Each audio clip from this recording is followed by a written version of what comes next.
আমার সকল প্রিয় ছাত্রছাত্রীকে জানাই আমার চ্যানেলের তরফ থেকে স্বাগতম।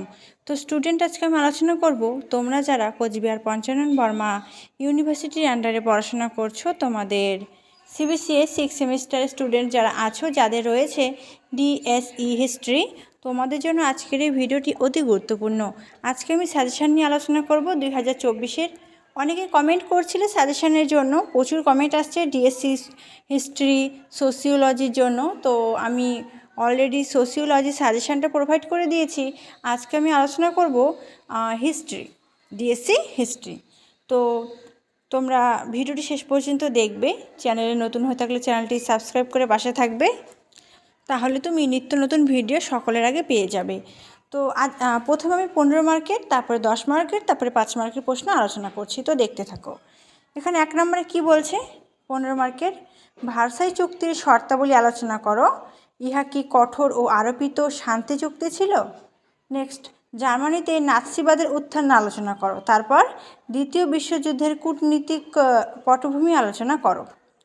প্রত্যেকটা প্রশ্ন খুব ইম্পর্টেন্ট। তোমরা জানো আমি বেশি প্রশ্ন রাখি না, তবে যে প্রশ্নগুলো রাখি কতটা ইম্পর্টেন্ট হয়ে থাকে তোমরা যারা ওল্ড স্টুডেন্ট রয়েছো, যারা অনেক দিন আগের থেকে আমাদের সাথে যুক্ত রয়েছে, তোমরা জানো। তো দেখো, নেক্সট প্রশ্ন বলছে, এখানে বলছে যে প্রথম বিশ্বযুদ্ধের কারণগুলি আলোচনা করো। তারপর দ্বিতীয় বিশ্বযুদ্ধের কারণগুলি আলোচনা করো। দ্বিতীয় বিশ্বযুদ্ধের কারণটি খুব ইম্পর্টেন্ট। নেক্সট বলছে বক্সার বিদ্রোহের কারণ ফলাফল সম্বন্ধে আলোচনা করো। ইম্পর্টেন্ট প্রশ্ন। তারপর 1871 থেকে 1914 সাল পর্যন্ত সামাজিক আর অর্থনৈতিক যে পরিবর্তন রয়েছে, সেই পরিবর্তনটা একটু ভালো করে দেখে যাবে, তাহলে কিন্তু খুব ভালো করে কমন পাবে। তো এবার আমরা সরাসরি আলোচনা করব 10 মার্কের প্রশ্নতে। তো চলো যাই। দেখো, নেক্সট 10 মার্কের প্রশ্ন। 1 নম্বরে বলছে ইউরোপে ফ্যাসিবাদের উত্থানের মূল উপাদানগুলি আলোচনা করো। নেক্সট দেখো, নেক্সট এখানে বলছে হিটলারের পররাষ্ট্রনীতি আলোচনা করো। তারপর স্পেনের গৃহযুদ্ধ সম্পর্কে আলোচনা। নেক্সট বিশ্বশান্তি রক্ষায় জাতিসংঘের অবদান আলোচনা করো। ইম্পর্টেন্ট প্রশ্ন রয়েছে এটি।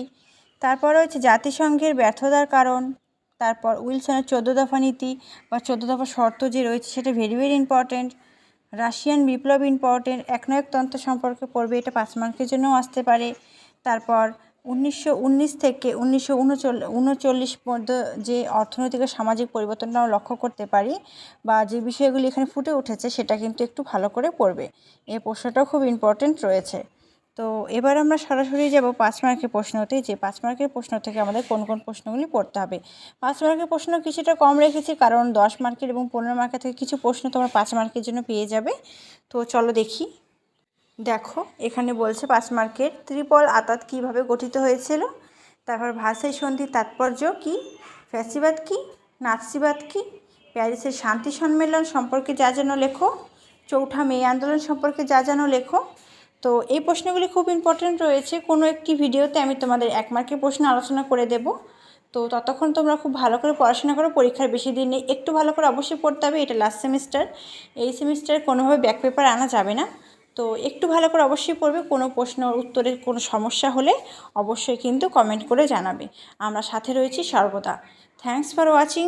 আফটার অল, থ্যাংক ইউ সকলকে।